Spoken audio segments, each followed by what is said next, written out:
Welcome to PHP Shirts Podcast. I'm Mike. And this is Orlando, and we're on episode 328. Yeah. An AI-themed episode. Yes, this is the most futuristic episode we have ever had on Pure Hustle Podcast. I mean, we've talked about the future in the past. In fact, somebody on our Discord mentioned, I thought it was hilarious. They went back and listened to like episode like 52 or something like that. And they were like, during that, I think it was year 2019 at the time. So long ago. And we were saying like, yeah, something about the way shipping might be in the future. And, you know, you might come back in 2022 and everything's different. And then it's like, it was 2022. And he's like, I listened to it in 2022. So, but we talked about, we were right about a few things. But it's interesting because, yeah, we've talked about the future before, but like in some ways, like you got to stop and realize like we're in the future. Like we're in that time that like a lot of people looked at. And sure, we don't have the flying cars that we talked about in episode 52 and laughed about that people thought would happen in the 2000s. But like now with the AI that we have, and for those of you who don't know, there's kind of been some breakthroughs recently with AI art making, AI text systems that can have access essentially to any public documents that are text, and then it uses that information in order to compile and come up with stuff that's pretty realistic looking. And I mean, if you're trained, you might be able to know that this is AI, but it is getting really good, really fast. And I was kind of playing around with it the other day, and I was thinking, what are some of the things this can do? And so I had it make some questions for like, I was like, write a question on Percy Jackson chapter 3, talking about theme and about, because I wanted to see if it could come up with a prompt for my students, and it did. And I'm like, this is crazy. And so I was like, I wonder what it could do because I know some people use it for blogs, what it could do for reselling. So I had it write some stuff on reselling. In fact, I showed Orlando, I had it do, because we've done Richest Man in Babylon. So one of the things I had it do is I said, write a blog entry about reselling using the principles from Richest Man in Babylon. And it wrote like a crazy, it's wild, and it was accurate. Oh yeah. I used all these principles and like, and you can use this in your reselling business as you're trying to buy inventory and save money. Make sure you pay yourself first. Yeah. Your profit margins are this. And I was like, holy cow, like you can do so much with this. So we've been playing around with it a little bit, and we wanted to kind of share some reselling, what AI thinks about reselling, what it can teach us about reselling. And I think this will be pretty fun. Strange. Think about this. When we started the podcast, we never would have thought we'd ever have an episode like this. Yeah. Let's see what robots can tell us about reselling. So well, now, before we get started, in case you're wondering what this is, so there's this company, OpenAI, started by Elon Musk and a co-founder, and there's, I guess the AI is called ChatGPT, and you've probably seen it on the news or on social media if you've been, tracking latest trends, and it's been trending a lot. So you want to stay to the end, not just because of the hustle of the week, but there's a couple fun questions we asked, and we might ask one live just for kicks. We did ask these beforehand because we didn't want any technical difficulties while we recorded this, but I will tell you, I do think this is going to put a lot of YouTubers either out of business, or it's going to give a lot of YouTubers content and you won't be able to know. I think that's what it is. I think before long, you're going to be looking at most articles written, because already a lot of stuff that's on websites, if you notice, it's like the same stuff recycled, especially on like those clickbait websites where it's like 30 things that you don't know about Hollywood. And it's like the same articles, but just slightly tweaked on 100 different websites. I think a lot of things are already kind of written like this. And I think that more and more information that's going to be on the internet is going to be made through AI, just coming up with content so people don't have to do it. It's going to do all the copy editing for it. And then also there's some stuff that will take this content and then help you make videos with it. So I do think that it's going to make some people are going to be really wise, use this wisely. And then it's going to help their business, whether it's on reselling videos that people are making or content people are making. As long as it's accurate, I think it's fine. But I almost wonder if this could even be used on things like as you're trying to create listings and stuff for your business. If you can get like if AI will get to a point where you can basically say like, describe this listing for me in ways that will like make it most profitable. And like, if it'll know, like search through eBay listings and take words and key phrases, who knows? But yeah, so let's get to this. Can I just start with the first joke? Let's do it. Oh, you're doing a joke? Let's do the joke. Let's start with the joke, because this is a serious really low. No, okay. So the first joke I asked it, I said, tell a joke about reselling on eBay. And the first one it gave me was, why did the reseller cross the road to get to the other eBay listing? which is terrible. Pretty bad. Now, but the chicken cross the road jokes are usually pretty terrible. So maybe that's like unironically, like it's trying to, Now stick with us. Don't tune us out. Now I asked the second one. I just asked, tell me a joke about reselling. This just happened while we were talking, and it said, why did the reseller quit his job? He realized he was just flipping burgers. All right. That was better. It's pretty good. It's learning. It's improving. Flipping. I mean, it's using the pun on flipping. There you go. Yeah. So anyways, maybe I'll have it do a stand-up comedy routine later. And see, who knows? Like next thing you know, if we need to get our website going, because then we could have like 100 best reselling jokes. And it's all we just have the AI write it for us. You're telling everybody our secrets. Yeah, well, but there's plenty of room. There's plenty of room. Okay. All right. So the first question we want to get to, because we want to actually bring you content that's actually valuable. We asked ChatGPT, what is the best way to get started in reselling? And it responded pretty well. It gave us several steps. So we're going to discuss these. I'll read the first 3 and I'll have you read the other 4, like when we're done discussing those. So the first, or should we go one by one? Maybe not one by one. Let's just go through like a few. All right. So this is what it said. There are several steps you can take to get started in reselling. Number 1, research. Learn about different reselling platforms and types of products that sell well on each one. Look into what sells well in your local area and online. It's pretty legit. Yeah. Number 2, start small. This is all the stuff we say too. Yeah, that's what's scary. It's like they read us. Don't invest or listen to us. Don't invest too much money in inventory at first. Start with a small batch of items that you can experiment with. This way you can get a feel for what sells and what doesn't without losing too much money. Wow. Number 3, develop a sourcing strategy. Determine where you will find the products you want to resell. This can include garage sales, thrift stores, wholesale suppliers, liquidation sales, etc. Yeah. I'll be honest, like all of these things, like if we were writing an episode, like what's a good way to get started in reselling? I think these would be like the first 3 topics we would talk about. Now, what I think you could probably get the AI to go deeper on these, because I have noticed if you ask it to like write a blog article, it's going to give you like a 500 word thing. But then you can go deeper and say like, write a 2,000 word explanation or analysis. So you might be able to get more, but I think what we provide, and I think what good content creators provide that this can't, because these are all exactly what we would talk about. Yes, 100%. But is the nuance and like the examples and like, so when I was reselling, when I first started, so it's not going to be able to give you personal examples, but it is pretty interesting. Like that, those are exactly the first probably 3 things, like research, know what you want to get into, start small. Especially the fact that it said, and I agree with this, garage sales, thrift stores, like those were the first couple. Yeah. Right. And somebody just recently on Instagram had, posted and said, hey, I'm just trying to help my family out. What do you suggest on where I should find inventory? And I said, hey, if you got, you're low on supply and you have the ability to go to a garage sale or a thrift store, just start there. Start off with a few items, start small, flip a few. You get to research the platforms. You get to understand what it takes from the process of sourcing to listing to, packing, to shipping, to dealing with customer service. And then you just build. And that's how every successful reseller has started. No successful reseller. We had somebody, and again, we people all the time run into money. And we've had people approach us before and say, hey, I have about $20,000. How should I start reselling? Like where should I buy all my stuff? I want to buy everything at one time and get going.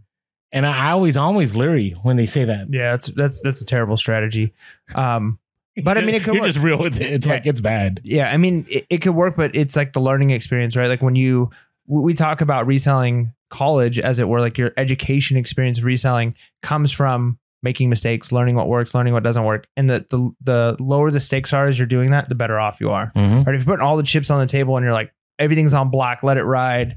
Hopefully I double my money. Great. I made it. It's scary. That's scary. Imagine you drop 20K and the market changes like in a month. Or you realize you don't know what you're doing with shipping and all of a sudden shipping orders are coming in. And all the bad feedback. Yeah. So just terrible. So yeah, it's giving good advice. Thank you, ChatGPT. Yeah. So the next few things, it says create a listing, create an attractive listing and detailed listing for each item you are selling. Use high quality images and include all relevant information such as size, condition, and description. It's good. In fact, I asked it to write a blog article when I was messing around of like, how do you take good pictures? That's not one of the ones we're talking about, is it? No. Okay. Yeah. I said like, how can you take better pictures for selling items on eBay? And yeah, it went through a whole thing just like this. And it gave like step by step, like how to use natural lighting, how to have a white background. And it's crazy. So yeah, it's telling you to create a listing. Then it says price your items, research the prices of similar items on the platform you are selling on to get an idea of what you should charge for your products. Be responsive, be available to answer questions from potential buyers and to address any concerns that they may have. And number 7, repeat the process. Keep track of what sells and what doesn't, and make adjustments to your sourcing strategy and pricing as needed. And I love the ending that they have here to this little question answer thing. Remember, reselling is a business that requires patience, persistence, and learning from your own experiences. It's true. Like we could end an episode like that. So remember, guys, reselling, it's a business. And keep it real. That requires patience, persistence, and learning from your own experience. So with that being said, like that's how we could end an episode. Like this is good stuff. It's crazy. But so let's rewind a little bit. You know, creating a listing, right? Creating an attractive and detailed listing for each item you're selling. So what I would add to that, and it does say that, and use high quality images, make sure you follow the guidelines of each platform. Right. Again, eBay is very clear that white backgrounds helps in the Google search. And I know you and I go back and forth, but that's just the standard rule on that. We use Photo Room. We're not sponsored by Photo Room at the moment, but the great app. If you don't have the ability to take quality pictures, but you have a place that has good lighting, Photo Room will change everything. Yeah. For you. And actually, I think the Apple phones and Android, if you have the newest updated camera apps, there are functions on there that will erase the background for you too. It's true. I'm seeing those. Yeah. And you can do it in bulk. Yep. It's pretty wild. So make sure you're doing that. And again, pricing, especially right now in this economy, pricing is going to be very key. So either you can, list high with best offer, or you can list high with sales and best offer, or you can just make sure that you price competitively. And it's interesting. We've had some people in the Discord talk about, I put the lowest price and my stuff doesn't sell. And I've always said lowest price is good if it's something that it's an everyday thing, right? It's a common thing. So let's say I needed a cell phone case, right? Or I needed, some kind of flask or something. But if it's a unique vintage item, sometimes putting the lowest price isn't the best, because a lot of buyers go, there's something wrong with it? Is there something missing? But if you go middle of the road or even highest price with best offer, sometimes it works out better for you that way. So anyways, ChatGPT. That's really good. And the interesting thing is, like, if we were to take each of those 7 points that they gave us, and like I said, ask specifically, how do you create better listings in eBay? How do you set your prices for eBay? So if you took each one of these, if you were somebody who didn't know something, you could actually learn a ton of stuff using this. Yes. All right, here are the points. Okay, now I don't know a lot about that one. So I'm going to ask it to give me a 1,000 word, analysis of how to do this, or an explanation of how to do this. And it's going to give you something pretty good. Again, it's not going to be, you're not going to have that human touch of like, in my experience, or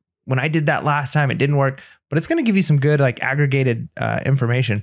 All right, the next question that we asked ChatGPT was, what is the best reselling platform to sell on? And it's interesting because you would think I wanted it to just say eBay or Amazon. It doesn't have an opinion. It does have opinions, but we don't need to go into that. It does have opinions about certain things. Because remember, even though it's AI, it's being fed by any information. And by the way, from pre-2020 now, I think that's changing with an upgrade coming up. But it's all information from before. But I thought it was great. And if you're wondering what platform should I sell on, you should listen here to us share with you what ChatGPT told us. So I said, Amazon, one of the largest e-commerce platforms in the world with a wide customer base. That was my error. Wide customer base and a variety of products available. All right. And I would add to that if you're trying to sell new items. Now, if you're trying to sell used electronics, it works too. But you got to be careful with the news because the seller protections aren't as great. eBay, a well-established platform that has been around for over 20 years with a strong focus on secondhand goods and collectibles. And I would agree with that. There's no better platform for secondhand goods. The amount of buyers on there, the seller protections, the policies. And again, you can promote your listings and all that. I think it's great. Etsy, a popular platform for handmade and vintage items as well as craft supplies. And I get this question sometimes from people that, know I'm a reseller, but they don't sell used goods. They kind of make their own stuff. They always ask me, where should I go? And I always say, go to Etsy. I have a friend of mine that actually he has a specialty. He creates these like specialty necklaces, and he's been doing really well for years. And he just uses Etsy, and it's been great. Let's see what it says about Poshmark. All right, so next one, Poshmark, a mobile-first marketplace for fashion and lifestyle products with a focus on buying and selling used clothing and accessories. So this, and then the last one here is Depop is a platform that focuses on fashion, beauty, and lifestyle products with a large user base of teens and young adults. Now, what's interesting about this is you might say like, well, you can just Google like what's the differences between the reselling platforms and find something like this. But what makes ChatGPT interesting is if there were no articles already written on this, or there's only a handful, you could essentially make a blog post for you. Like that's what's crazy is right now, yeah, you could probably find 100 people who've written blogs about, you know, what's the difference between Amazon, eBay, Etsy, Poshmark, Depop. But like Mercari's not on here, right? Right. Because Mercari isn't, it was around, but it wasn't as big as it is now. And then it says here, this is where it gives a little bit more opinion. It says, ultimately, the best platform for reselling will depend on the types of items you are looking to sell and the audience you are trying to reach. It is recommended to research and try different platforms to find the one that suits you best. And again, you could ask this to give me more information about how to be successful on Etsy. Yeah. And it would do that, right? Like it would give you that information. And if you wanted to say, are you driving people away from the podcast? No, don't. Wait till you finish our podcast and then go on and play with ChatGPT. I think you'll have some fun. In fact, I'm probably going to ask it a couple questions while we're on the show, just because it's fun to do, and I'll bring them up because there's one I was thinking about. But yeah, you could pretty much make something for you. So again, if you were like, hey, how do I get into selling Hot Wheels? How do I know what the most expensive Hot Wheels are? There's probably some YouTube videos talking about that, but there might be certain things you're interested in and there's nothing. And this, like where people are wondering what this is going to look like is, for instance, this is crazy. So I had a project I had my students do. It's called NaNoWriMo, where they have the month of November to write a novel. Okay. And there's like certain requirements like that for 6th grade, they have to write at least 1,500 words. They can write in, first person or third person omniscient. So there's all these like things that they have to do. It has to follow plot structure. It has to be a protagonist, an antagonist, all these things. So I just put in my prompt, what I wanted the students to do on there. And I said, write a 2,000 word story about a protagonist that comes from space and is fighting off space pirates. And the antagonist is a giant mutant rat. And I gave it like the list of things to do and it did it. And so teachers are wondering, like, are people going to be able to start writing like essays on this and turning in? So it'll be interesting on how it works for reselling, but it's crazy that this is accurate stuff. Like this is a good explanation. It's just another resource to add to your tool belt. Yeah. Now let's do a fun one real quick. This is one I didn't put in our notes, but I thought it was applicable. What do you got? So I asked it, do a stand-up comedy routine about reselling the style of Seinfeld. Ooh. So let's see what we get here. Where are we? Like, what world do we live in where we could just be like, what would it be like if Seinfeld did a skit on reselling? Well, let's find out. So let me read in my best Seinfeld voice. You know what's the deal with reselling? It's ridiculous. I mean, people will buy anything these days. I saw someone reselling a used ketchup bottle. Who needs a used ketchup bottle? Just go to the store and buy a new one. But no, people want that authentic pre-owned experience. And the prices, the prices. Have you seen what people are charging for a used pair of sneakers? It's like they're made of gold, like they're made of gold or something. And don't even get me started on the reselling marketplaces. I saw a guy selling a banana peel for $20. A banana peel? That's not even a thing. It's garbage. But the worst part of reselling is the waiting. Waiting for the right item to come along, waiting for the right price, waiting for the right buyer. It's like a game of chance. It's like going to the horse track, except instead of betting on a horse, you're betting on a used toaster. That's actually pretty funny. What is going on? But I guess that's the world we live in. Reselling is the new American dream. Buy low, sell high, and maybe, just maybe, you'll be able to afford a new ketchup bottle. Wow, even threw in that punchline at the end. It circled back around. That's really, and I love the fact that it started off with, what's the deal with reselling? Just like Seinfeld would. It's crazy that we live in a time. So we have to get on this. This is the perfect advertisement for ChatGPT. We need to make that. Maybe that just needs to be our new Instagram focus, is like, we just tell jokes about reselling, like from like we're the Seinfeld, you know what I mean? Or something like that. Like, it's crazy that this can create this. It's pretty, of course, it's not as perfect as a human would be in some of these things, but the fact that it came up with that in like 2 seconds and it's only going to get better. Crazy. All right. What's our next one? Next one. So this is a serious one. So again, hopefully this is giving you content to help you in your reselling. Okay? And even if it doesn't, it's fun. We're having a good time.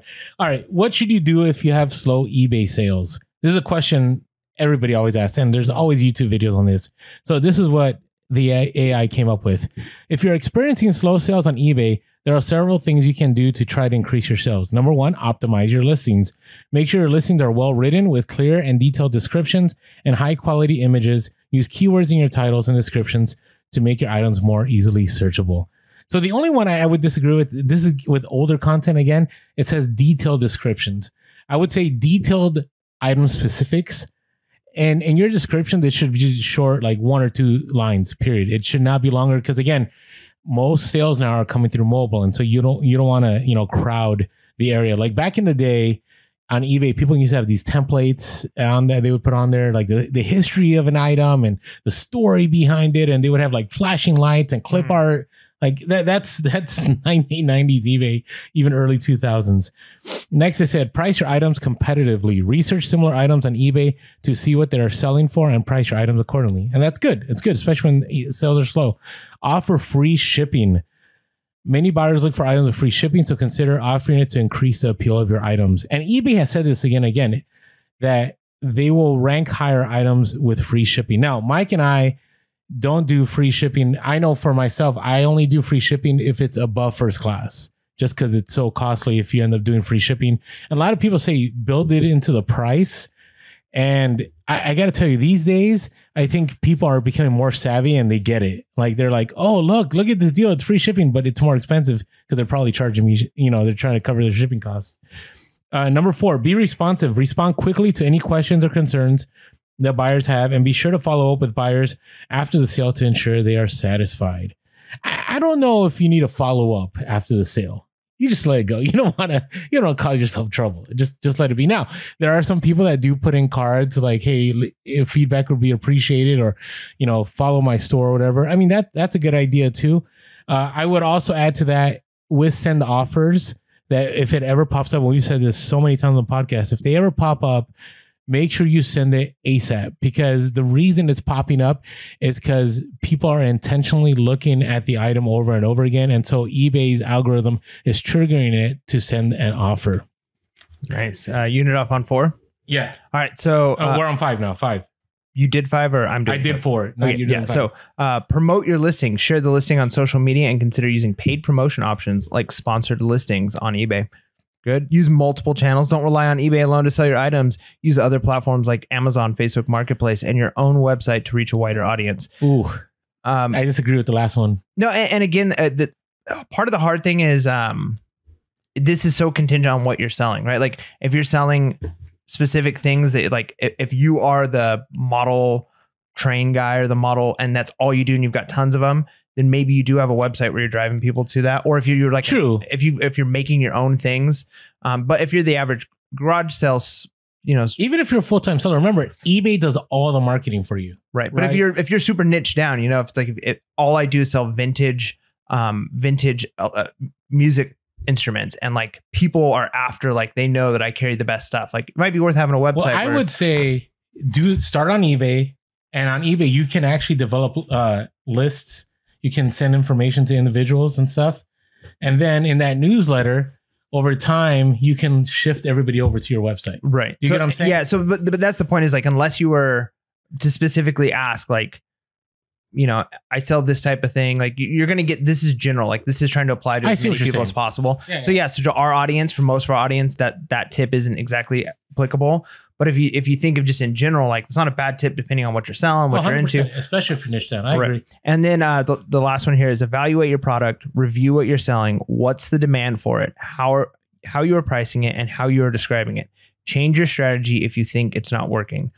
So good. I mean, valuation. I mean, these are good tips here. Especially until they're slow. That's right. Then it ends by saying, remember, it can take time to build a strong sales history on eBay. So be patient and keep working to improve your listings and customer service. So it even recognizes the importance of having a good record.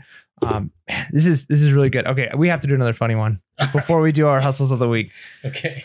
Oh no, did I just lose it? Okay, well, while you do that, hey, want to talk to you about something that is not AI related. It is bubble related. And if you hadn't had an opportunity yet to get your American Bubble Boy, it is still the best bubble wrap out there. it is the most affordable, and it is the fastest shipping. I always say I ordered the 700 and I believe 50 square feet or 700 square feet 4-foot roll for $39.99, and it gets to me actually next day. And I'm out in the country in San Diego, but it gets to me next day. It's free shipping, 2-day free shipping. You could also do local pickup. So if you haven't had a chance yet, go to AmericanBoboBoy.com via our link below. And via that link below, it helps us out. Obviously, it's an affiliate sponsor, but it also helps you out. And listen, I've probably spent, I don't know how much, but I've spent at least, I want to say, let's go conservatively, over $1,000 on American Bobo Boy. I think it's been $2,000, but I can't say for sure. So I don't want to mislead anybody, but it's the only bubble wrap I will buy. So check them out, AmericanBoboBoy.com. All right. Good stuff. All right. This is great. So you got me thinking with that Seinfeld one. So I asked it, write a motivational speech about reselling in the style of Tony Robinson. Oh, you should have done Gary Vee, but well, I was going to do Gary Vee, but I was like, he already does reselling stuff. So anyways, ladies and gentlemen, welcome to the world of reselling. Some of you may think that reselling is just a hobby or a way to make a little extra money on the side. But let me tell you, my friends, that with the right mindset and a bit of hard work, reselling can be so much more than that. It can be a way to take control of your financial future, to build a business that can change your life. Now, I know that some of you may be thinking, but Tony, I don't know the first thing about reselling. How can I possibly make a success of it? And that's a fair question. But let me tell you, my friends, that the most successful people in this world are not the ones who know everything. They're the ones who are willing to learn, to take risks, and to work hard. So if you're ready to take control of your financial future, to build a business that can change your life, then I urge you to start learning about reselling. Read books, attend seminars, talk to other resellers, learn everything you can about the industry, and then take action. Because the only thing that separates the successful resellers from the rest of the pack is the willingness to take action. So my friends, I urge you to join me in the world of reselling. Together, we can create a future that is bright, prosperous, and full of opportunity. Thank you. I almost feel it's amazing, right? I almost feel like you're like Mel Gibson on a horse in Braveheart. You're about to write a war speech. Yes, about the importance of reselling. We could do it. Amazing. Maybe I'll try that out. All right. Anyways, all right. Let's get to our. We're thrown off by this, but let's do our. We haven't even talked about our Discord, but let's do hustle of the week. All right, hustle of the week. Wait, we got the music. You got the music? Yeah. I should have. So while he finds the music, if you haven't been following us on social media, we are Pure Hustle Podcast on all social media except Twitter. We are Pure Hustle Cast. If you haven't an opportunity yet to give us a call if any questions. If ChatGPT doesn't help you out, you can call us 619-738-1170. That's 619-738-1170. You can always shoot us an email at purehustlepodcast@gmail.com. And as always, if you're listening to a podcast, you've never caught us on YouTube, jump on over. Would love to get 10K subscribers by the summer. I know I'm reaching big, but it'd be awesome because the more people subscribe, I think it pushes us out and allows more people to watch our content. So come on over, Pure Hustle Podcast on YouTube, subscribe, hit that like button, and hit that bell notification so you don't miss any episodes that we drop. And as always, thank you to all of you that have left reviews on Apple. We haven't had a lot of reviews in the past month, I know, because it's vacation and everything. So we would love it if you would just inundate it with, let's get another 100 reviews by February. It definitely would help us out. We are the highest ranked reselling podcast and the most listened to reselling podcast. We just want to be able to keep reaching all of you and the wider audience that needs help in leveling up their level of life with reselling. Yeah. And with that being said, it could be a successful, life-changing business that will. Yeah, that's great. All right, so let's do some hustles of the week. Come on, hustlers! It's the freaking hustle of the week. Yeah. All right. So our first one comes from Trevor, IG handle at Peg City Sales. So this is a repeat hustle of the week person. So Trevor came across 2 sets of very rare Svaltsflov Richter CD sets. Richter, at least. One of the most famous pianists of all time from Russia. CD set at a Value Village for $14.99. Listed this on eBay after seeing comps of one that sold and 2 others that were still listed. Since then, all sold, including the one listed. Sold a Richter in Prague Harmonia Mundi 15 CD box set near mint for $385 plus shipping. So from $14.99 to $385 for some. And let me tell you, I love me some piano music. I really do. There's some piano music I listen to all the time, but $385. I know. Ooh. I know. And it's not I mean, he plays obviously some kind of classical music. Right. But he's a contemporary. It's only, I mean, he might still be alive. I don't know. So I'm more of a Hans Zimmer kind of guy, you know, but yeah, nice work there, Trevor. I got to tell you, CD sets, you should always look them up. I can't tell you how many times I've seen people on Instagram.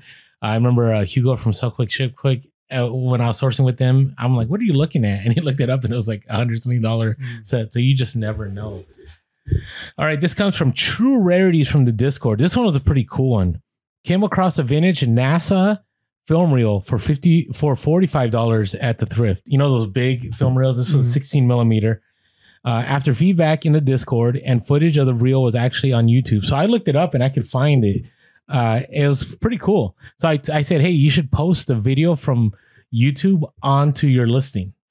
And so listed on eBay for $500 and sold after 5 days, a vintage 16 millimeter NASA film reel, Apollo 9, the space duel of Spiderland and Gumdrop for a best offer of $451 plus ship on Mercari, nonetheless. So that is great. I got to tell you, that would be a tough one for me to sell. You know, if it's something, because I'm a history guy. So something from NASA, and the fact that you're able to find it at a thrift store and then you're able to sell it on Mercari. So that was great. Great job, True Rarities from the Discord. I love it. All right. Our next one comes from the Nikki Thrift from our Discord group. Man, and by the way, if you're wondering what we mean when we talk about our Discord group, so we do have a Patreon for those who want to support us, who feel like our content is entertaining on days like this. Hopefully helpful. A lot of times we give some bolos. We talk about what's going on in the reselling world, and all of it's free. Like, we've never charged for any of our content. And there are people who want to support us and say, thank you, Pure Hustle Podcast, for what you do. And then as a kind of a bonus for that, you get access to our Discord.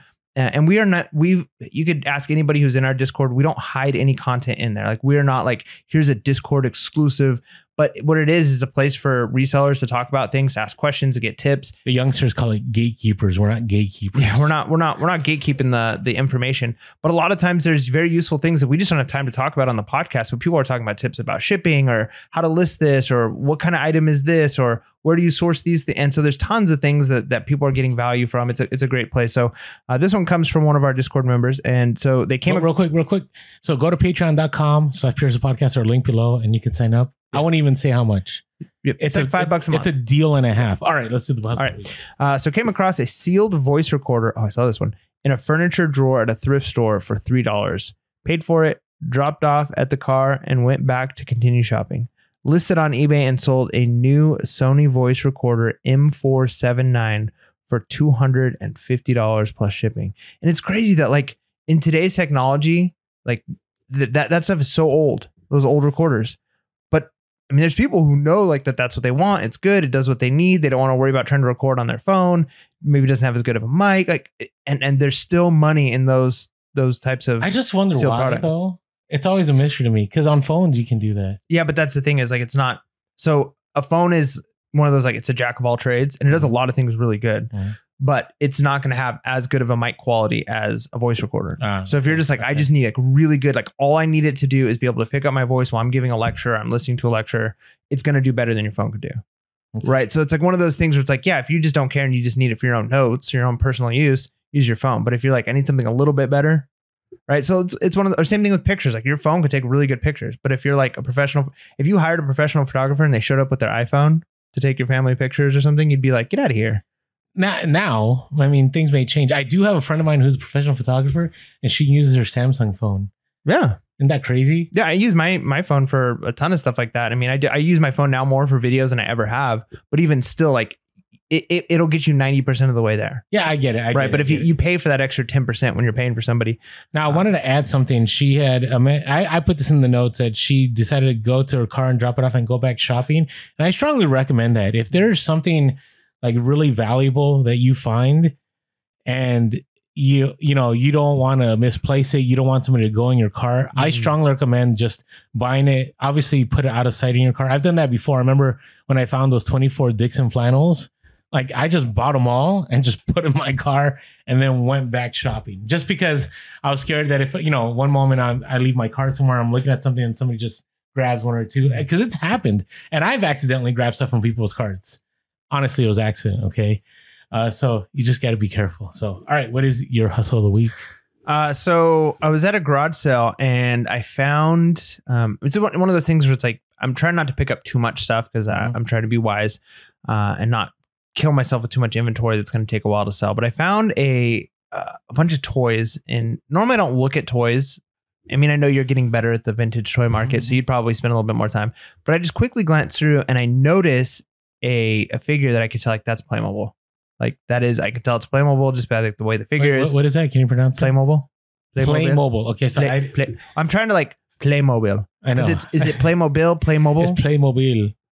I think my Latino accent gets into. I don't know. So Playmobil, whatever it is. And I find the figure, and so I'm digging around. I find another figure, and then I find another figure. And so I just like start putting them all together, right? And I'm in several different boxes, and I finally like found like a box that was mostly empty. So like move stuff out of it, and I just started filling this box up with all of the like figures that I can find. And I'm finding like almost a complete pirate set, tons of knights with their horses, with all of the like stuff that came with it, the hats, the shields, the swords. And I filled up a pretty good size like shoebox tote full of these things. Mm-hmm. And I'm just like, there's definitely money in the figures. You can list them as lots. You can list them individually. Yeah. And it's like, how much for all this? $5. Nice. And that's where there's one of those times where it's like, I'm not even going to, it's no point in negotiating at that point. Like if this is all I'm getting, I'm not gonna be like, well, you take 3. I mean, I've already got a box full of these. I probably would have. See, yeah, that's where I'm like, now if they would have been like $20, I might've, how about 10, but $5, like absolutely. I'm taking this for $5. So I'm thinking with all of the pieces in there, it's probably $150 worth of these figurines. If I lotted them all together, just like one lot, I probably get like 80 to 100. And then I think if I like break it up into like three lots or so based off the types, I think I'll get closer to that 150. So, I mean, it's just one of those things where I normally am not going to dig through toys, and they weren't all together. Took a couple minutes to find them all. Hopefully I didn't miss a piece here and there. But when you're selling things like that, and you're not necessarily trying to sell complete sets, so it's easy to say like a lot of pieces, you take the picture of what's in there. People know what they're looking for.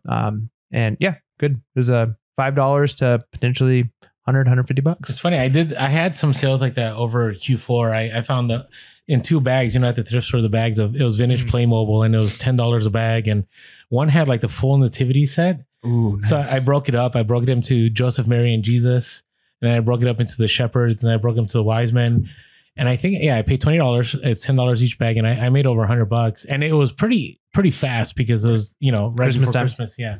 So nice. Okay. So I'm going to share a hustle of the week, which if I didn't tell you the timeline of this would sound like it's a great hustle of the week, but I'm going to be real with it. So back in 2018, when we started the podcast, there used to be this honey hole store that shall not be named. This Goodwill. You know which one I'm talking about? Oh, I know.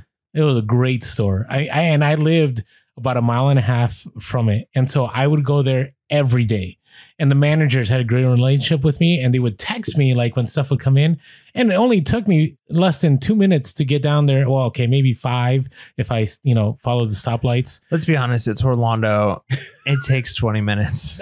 No. I am quick on the road. I leave later to go to slow things. To get out into there you go. There you go. So, I think you can even find the Instagram post. I think it's like our 5th Instagram post if you're willing to scroll down all 4,000 posts of ours and get to the very bottom. And listen, the reason I share this is because I'm pretty sure I could have moved this faster had I been wiser about my pricing, right? It's kind of what we talked about earlier about slow eBay sales, or what ChatGPT talked about. And so I picked up a sealed, new and packaged Miss Pac-Man plug and play TV games. You ever seen those plug and play TV games? Yep. Where it's just like the controller and you plug it into the TV? Yep. And then it had Pole Position, and it had Galaga, and it had all these other great games. All the great games, right? And it was only $5. This is when the store shall not be named. Prices weren't like crazy. And it looked pretty cool. And at that moment in time, I'm like, hey, I'm the only one that's sealed. I'm going to list this for $300. And I listed for $300 best offer, and I forgot about it. And then out of nowhere, last week, I get somebody that says, hey, I really want this. I can't buy it now. Would you be willing to take a lower offer than 300? I'm like, sure, shoot me an offer, because I'm already like, wow, I didn't even remember I had this. This thing was with me from my old property to the storage unit to my new property. I think I remember you bringing it into our old studio at one point, like for something we were gonna show on the episode, and I was gonna help carry stuff out to your car. And like, oh, I'll carry this one. I don't want you to drop it because then things might get weird. Like, yeah. You were pretty excited about this. That's how old this is. Yeah. And so, paid $5 for it. And then, usually when you get a message like that, you're like, they're not going to reach out to me. So then a week later, sure enough, they said, hey, I'm ready to buy. And I'm like, all right, I'll change the price for you, which is a great tip. Instead of doing the best offer, if you want instant payment, just change the price. So I changed the price. And they said, hey, I just want to let you know I'm a person of my word. I'm going to buy it. I'm like, all right, we'll see. Sure enough, bought it instantly. And it sold for $120 plus ship. That's crazy, because that's one of those things like I bet was at Walmart at some point for like $15.99. You know what I mean? Like that's the type of plug and play. Like those aren't, or at least weren't expensive. But yeah, again, it's one of those. If they're not making that one anymore, and those games are great. But really the sad thing is about it, I had it listed for so long. Yeah. Now I didn't lose money on it. I mean, if you count the listing fees and you count all of that, I still made at least $80 net on that purchase. Now, the other thing I will say, I did get a message like after it arrived. I'm like, oh no, I don't want to open this. And if you caught our Monday mini-sode, like it's the era of the 1% of bad buyers that, on eBay that just make your day miserable if you let them. And I thought it was going to be a negative message, and it was very positive. I was kind of shocked. So I got the message, and it was, just received my package. Thank you so much. Smiley face. And I'm like, wow. And that is so nice to hear a positive message, because on eBay, very rarely is it like a really nice message. Most of the time it's a question or it's a rant about something. It's good. So there you go. Nice. Hustles of the week. Hustles of the week. And we want to real quick mention another good hustle is Skull Shaver. We love using our Skull Shavers. Keeps our domes nice and clean. We have a promo code. Yeah, hustle, capital H, and use the link below. Yeah, use the link below. Use the promo code. And ChatGPT says that good hygiene is important for resellers for several reasons. Oh my goodness. Right. First, it helps ensure that products you are reselling are clean and free of any contaminants. This not only protects your customers, but also helps to maintain the integrity and value of the product. I'm just saying, like, you could create a ChatGPT about everything. We should have it write our ad copy for us. Write a reselling advertisement for. Yeah. Anyways, now this next one I'm really excited about. Are we going to go to? Should I play some music for this? This is like how we should end it. Will we get a copyright strike? Oh, that's a good point. Yeah, let's just flow with it. I feel like it needs the music. You know what we could do? Here's what I could do. I could find a YouTube. I wonder if I can access it real quick. Okay. So go ahead and talk about what it is we're going to be doing, and I'll see if I can find something. All right. So this is not your normal podcast. Okay. We're having fun with this AI, and we wanted to see how well it could do this. Cause you remember about 3 years ago, we had our Q4 rap, and it was a hit to all, 1,000 views. It was a hit. And it took a while for us to write the rap. It took a while for us. We actually made a music video. If you haven't checked out yet, go to just Google Pure Podcast Q4 rap or reselling rap. I think it's reselling rap now, and you'll find it. And you'll catch our our lyrical genius. But I asked it, write a rap about reselling on eBay and Amazon with 2 rappers in the style of Dr. Dre and Snoop Dogg. And so I thought Mike and I would play this out now. You're wondering, what is this going to sound like? Now, are we going to do this audio, or are we going to just? I don't know. Yeah, I got audio. Don't worry. Are we going to be able to do the cadence though? That's my question. No, you won't be able to. So here's the thing. When we did our rap resale video, we spent a lot of time writing the lyrics. Mm-hmm. We spent a lot of time like practicing them. I had to teach you how to listen to the beats, the tune, the force that you were hitting. Right, like it took a long time. And I love rap music. It's just crazy that I couldn't figure it out. And the funny thing about this is like, this is probably, I mean, I don't know. I haven't really looked at it all the way yet, but it's probably better than like what we wrote and it came so fast. You know, like it's scary. It is scary. Ours is pretty awesome though. And especially our I don't know, what do you call it? The chorus? I don't know, but all right, let's see how this goes. Here, let me find it. Let me listen to a couple quick. Okay. I'm gonna play it on the. You'll be able to hear it on the podcast. I'm gonna see which one sounds good. Do you want me to? It's not West Coast enough. How about this? Now you're gonna play this audio so people know what we're doing. Oh, this is more like East Coast P Diddy though. Yeah, let's see. So let's try one more. A couple more, and then we'll just do it. We'll do it with nothing. This is an organic podcast. You're gonna hear all of this. Okay, so all right. Let's see what we're trying to find like something else. All right. Hey. Oh, this sounds like it might be like a little bit. Yeah, let's try it. It's a little Dre, but let's try it. Ready? I'm gonna mess this up. All right, do the first one. It's fine. Listen up, y'all. I got a story to tell about making money buying low and selling high. It's well. Started small, but now I'm making bank. Reselling on eBay and Amazon, that's where I rank. Yeah, I'm the dog, and I'm here to say reselling's the game, and we're killing it every day. Started with some clothes, now we got it all. From electronic to collectibles, we're standing tall. Sourcing strategy, that's the key. Hit the thrift stores, garage sales, and clearance deals. Find the diamonds in the rough and make them shine. That's how we turn profit every time. Yeah. Pure Hustle Podcast 2023. Yeah, more's coming. Just waiting for the beat. Making money every day. Listening's the next step, and we're doing it right. High quality images and descriptions so bright. Price it competitively, but don't give it away. We gotta make that money. It's time to play. Responsiveness is key. We gotta be on it. Answer questions, solve problems, and keep the customer lit. Promote our listing, reach a wider crowd. Reselling on eBay and Amazon, making money loud. We're the kings of reselling. Making cash flow from eBay to Amazon, we're running the show. So if you want to get in the action, start and source and listen. Watch that cash stack in. That's the story, the end of the tale. Reselling on eBay and Amazon, never gonna fail. Making money, having fun, it's a life for me. Reselling, that's the way to be. Yeah. Keep it real, keep it relevant. Keep it reselling. I like this. I love this one. We're kings of reselling, making cash flow. From eBay to Amazon, we're running the show. So if you want to get into the action, start, source, and listen and watch the cash stack in. Yeah. Yeah. Anyways, we just did that. So I got to remember the name of the song that I did. Keep this beat flowing for the rest of the episode. I like the little violin in the back. That hits.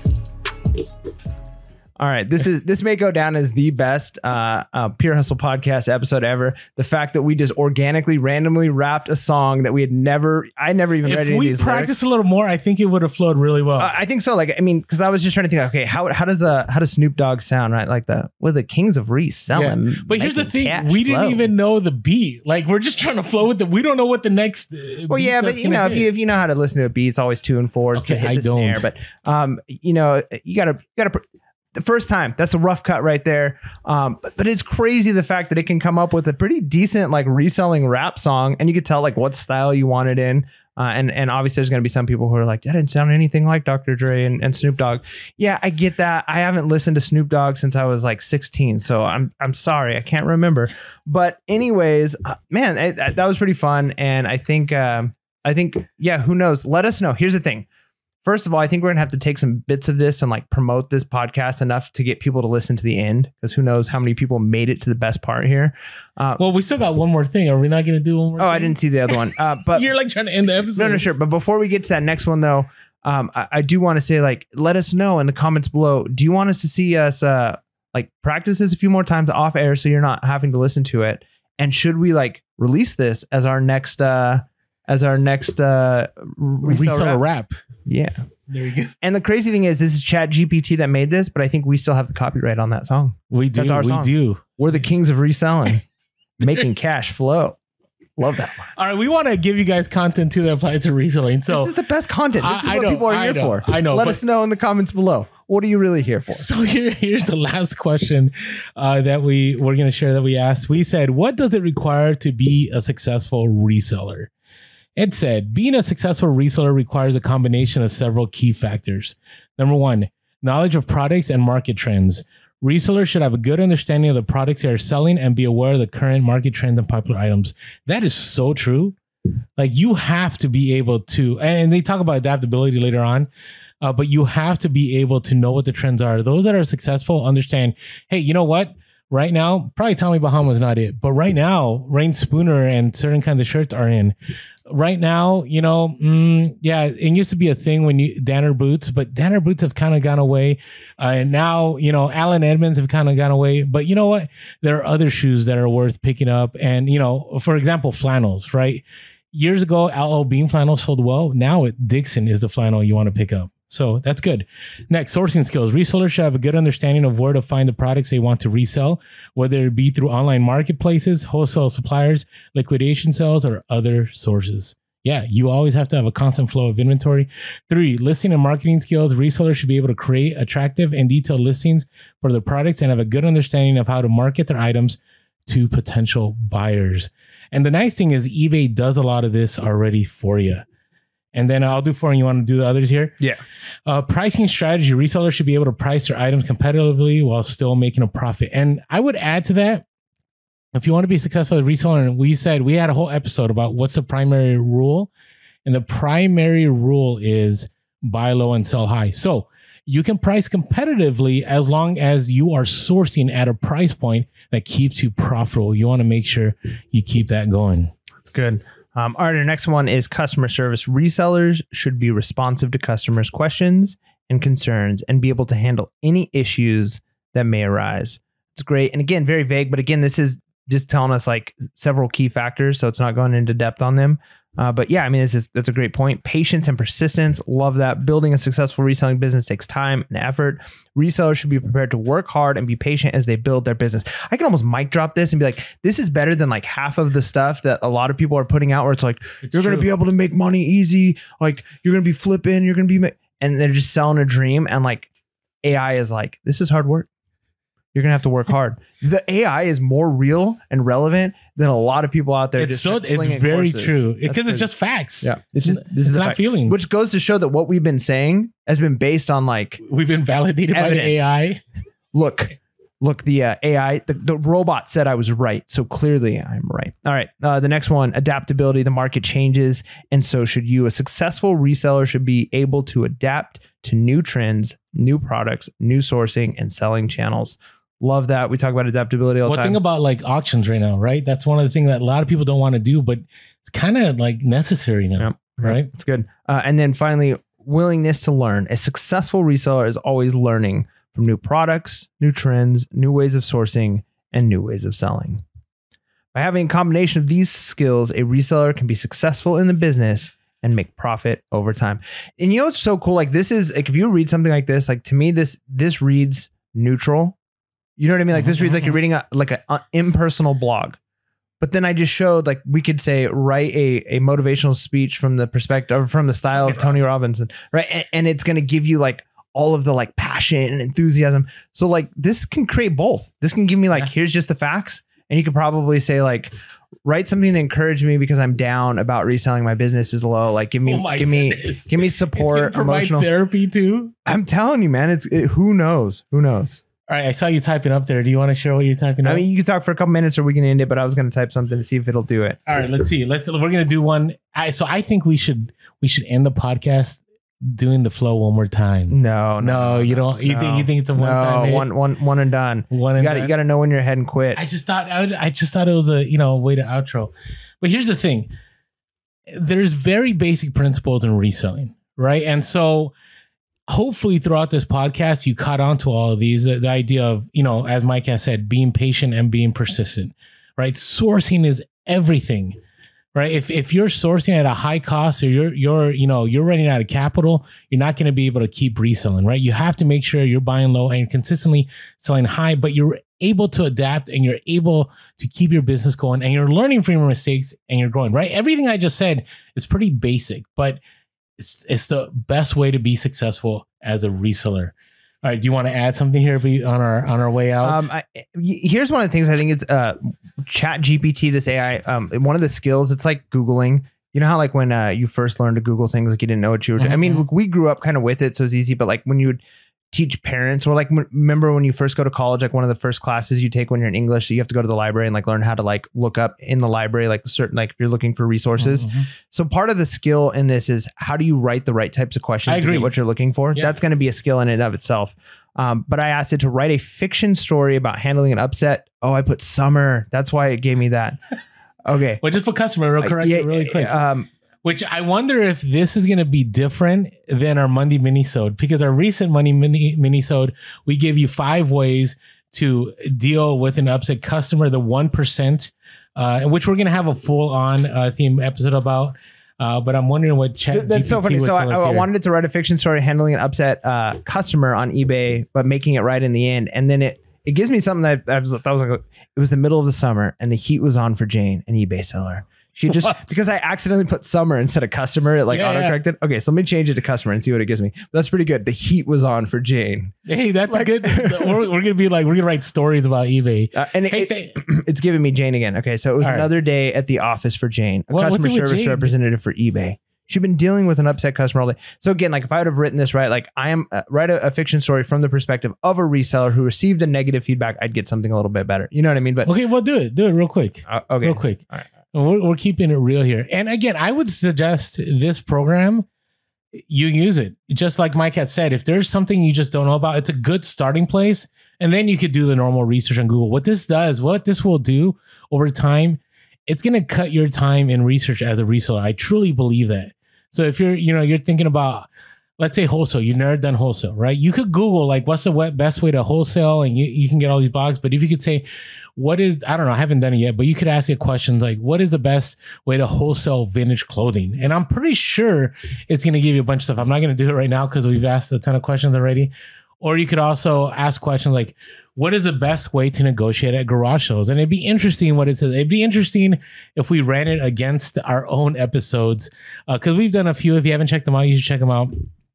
But again, it's another resource, another way to be able to expand your knowledge as a reseller outside of now YouTube, our podcast, our social media, and now you got ChatGPT. So now that Mike has fixed the question, let's see what we got. This is great. So I changed it to write a fiction story. Again, I did this really fast, so I'd reword it. But write a fiction story. I put from in, but in first person perspective from the point of view of an eBay reseller about handling an upset crazy customer on eBay. All right, let's see. Here we go. So I've been an eBay reseller for a few years now, and I've seen my fair share of difficult customers, but this one takes the cake. It all started when I listed a vintage handbag on the site. It was a beautiful piece in great condition, and I priced it fairly. I had no idea the trouble that would come with it. The bidding started off slow, but soon picked up steam. Before I knew it, the handbag was selling for twice what I had listed it for. I was thrilled, but my excitement was short-lived. The buyer, who I'll call crazy customer, contacted me immediately after winning the auction. They were furious. "This bag is a fake. I demand a full refund," they wrote in all caps in the message. I was taken aback. I'd carefully inspected the bag before listing it and was definitely authentic. I replied to the buyer explaining that the bag was indeed real and offered to provide proof of authenticity. But crazy customer wasn't satisfied. They continued to rant and rave in messages, demanding a refund and threatening to leave negative feedback if I didn't comply. I tried my best to calm them down, but it was like talking to a brick wall. They refused to listen to reason and continued to harass me with messages and phone calls. I was at a loss of what to do. And phone calls. I guess so. I knew that I couldn't give in to their demands, but I also didn't want a negative review on my account. Like the fact that it knows this. So I decided to reach out to eBay customer support for help. They were able to intervene and mediate the situation, eventually getting crazy customer to drop the issue and leave positive feedback. It was stressful and exhausting experience, but I learned an important lesson. Sometimes, no matter how hard you try, you can't please everyone. But with the right support and a bit of patience, even the craziest customers can be handled. That's pretty good. It was good, but our minisode was better. Far better. What do you mean? Oh, how to handle. Oh yeah, but I'm just saying, like, but the story was good. Somebody could easily lie. If someone's like, I need to make a TikTok about reselling an item. Like, I need a story about reselling an expensive Hot Wheel. Like, how they can just come up with something. Like anybody can write anything now. But this is why you should keep tuning in to Pierce Podcast, because as always, we will keep it real, relevant, and reselling late. Peace. You know, it's kind of giving real a new meaning there. It is. AI. It is real. All right. Real people. Let's say. Beat.